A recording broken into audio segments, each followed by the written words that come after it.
เขตแค้นแดนหนาวสาวเผ่าละเวนได้เห็นดีใจยาวยาวอยากมาเป็นเคยแม่เท่าพ่อเท่าอย่ายอเมืองหนาวสาวหมดไอเนบอ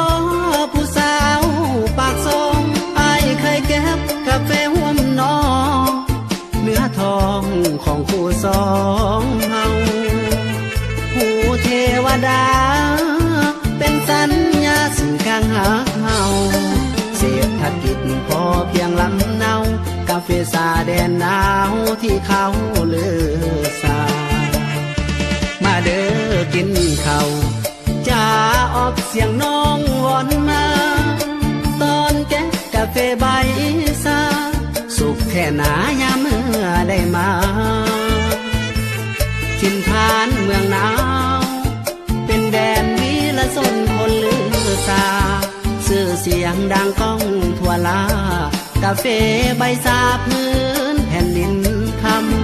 ำงามแท้นอหูเพียงบริเวณกวางตาดังเป็น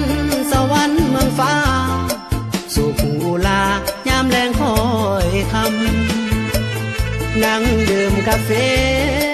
ดาวเมืองห่วมน้องคนงามบอกฮักกับน้องประจำบอกเคยลืมคำไอหมดเศร้าคนนี้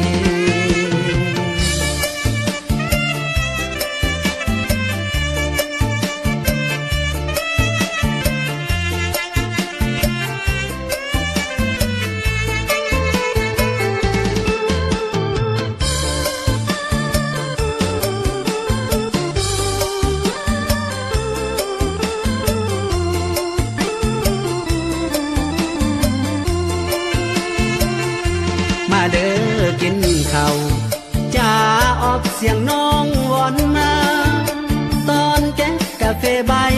ซาสุขแค่หนายามเมื่อได้มาถิ่นฐานเมืองหนาวเป็นแดนวิละสนคนลือสาชื่อเสียงดังก้องทั่วลากาแฟใบซาพื้นแผ่นดินคำงามแท้นอหูเพียงบริเวณกวางตาดังเป็นสวรรค์เมืองฟ้าสุขอุลายามแรงคอยคำนั่งดื่มกาแฟดาวเมืองห่วมน้องคนงามบอกฮักกับน้องประจำบอกเคยลืมคำไอหมดเศร้า